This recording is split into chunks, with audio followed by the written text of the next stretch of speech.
ಕಲಬುರಗಿ ಜಿಲ್ಲೆಯಲ್ಲಿ ಈಗಾಗಲೇ ತೊಗರಿಯ ನಾಡಿನಲ್ಲಿ ಮುಂಗಾರು ಬಿತ್ತನೆಯನ್ನು ಪ್ರಾರಂಭ ಆಗಿದೆ. ಮುಂಗಾರು ಬಿತ್ತನೆಗೆ ಸಂಬಂಧಪಟ್ಟಂಗೆ ಬಿತ್ತನೆಗೆ ಬೇಕಾಗಿರ್ತಕ್ಕಂಥ ಸಾಮಗ್ರಿಗಳನ್ನು ತಯಾರಿ ಮಾಡ್ತಾ ಇದ್ದಾರೆ. ಬಿತ್ತಣಿಕೆ ತಯಾರಿಯಲ್ಲಿ ರೈತರಿದ್ದಾರೆ. ರೈತರ ಬಿತ್ತಣಿಗೆಗೆ ಸಂಬಂಧಪಟ್ಟಂಗೆ ಬೀಜ ರಸಗೊಬ್ಬರಕ್ಕಾಗಿ ಅಲೆದಾಡ್ತಕ್ಕಂಥ ಪರಿಸ್ಥಿತಿ ಬಂದಿದೆ.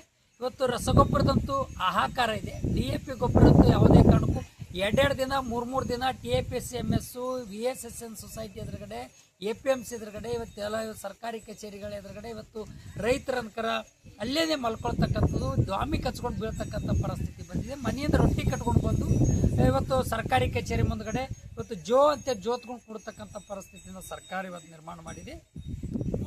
ಹಿರಿಯರು 70 ವರ್ಷದ 80 ವರ್ಷದ ಹಿರಿಯರು ಕೂಡ ಆಯಿ ಮುತ್ಯ ಅಜ್ಜಿ ಅಜ್ಜ ಇವರೆಲ್ಲರೂ ಕೂಡ ಮನೆಯಾಗೆ ಎತ್ತುಗಳು ಒಂಟಿಗೆರೆ ಇರ್ತಕ್ಕಂಥವ್ರು ಮನೆಯಾಗೆ ಎತ್ತು ಕಟ್ಟಿ ಅಲ್ಲೇನೆ ಬಂದು ಬೀಳ್ತಕ್ಕಂಥ ಪರಿಸ್ಥಿತಿ, ಕೂಡ್ತಕ್ಕಂಥ ಪರಿಸ್ಥಿತಿ, ಕಾಯ್ಕೊಂಡಿರ್ತಕ್ಕಂಥ ಪರಿಸ್ಥಿತಿ ಬಂದಿದೆ.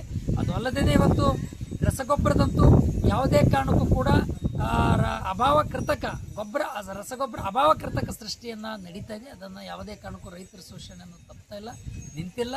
ಮತ್ತು ಇವತ್ತು ರೈತರಿಗೆ ಸರಳವಾಗಿ DAP ಗೊಬ್ಬರದ ಕೊರತೆ ಕಾಡ್ತದೆ. ಸರಳವಾಗಿ DAP ಗೊಬ್ಬರನ್ನ ಕೊಡಬೇಕು, ಸಮರ್ಪಕವಾಗಿ ಗೊಬ್ಬರನ್ನ ವಿತರಿಸಬೇಕು ಅಂತಕ್ಕಂಥ ಮಾತನ್ನು ಒತ್ತಾಯ ಮಾಡ್ತಿದ್ದೀವಿ.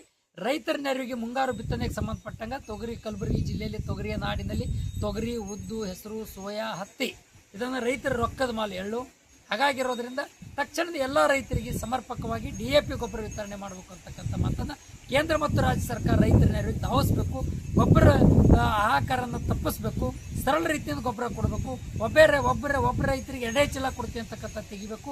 FID ಮೂಲಕ ಕೊಡ್ತೀನಿ ಅಂತಕ್ಕಂಥದ್ದು ಮುಗ್ಧ ರೈತರು ಅದರಿಂದ ಸಫರ್ ಆಗ್ತಕ್ಕಂಥ ಪರಿಸ್ಥಿತಿ, ಆ ಶೋಷಣೆಗೆ ಅನ್ಯಾಯಕ್ಕೊಳಗಾಗ್ತಕ್ಕಂಥ ಪರಿಸ್ಥಿತಿ ಬಂದರೆ ಎಲ್ಲರಿಗೆ ಸಮನಾಗಿ ರೈತರಿಗೆ ಸಾಕಾಗುವಷ್ಟು ಗೊಬ್ಬರವನ್ನು ಕೊಡಬೇಕು ಅಂತಕ್ಕಂಥ ಮಾತನ್ನು ಆಗ್ರಹ ಮಾಡ್ತಾರೆ.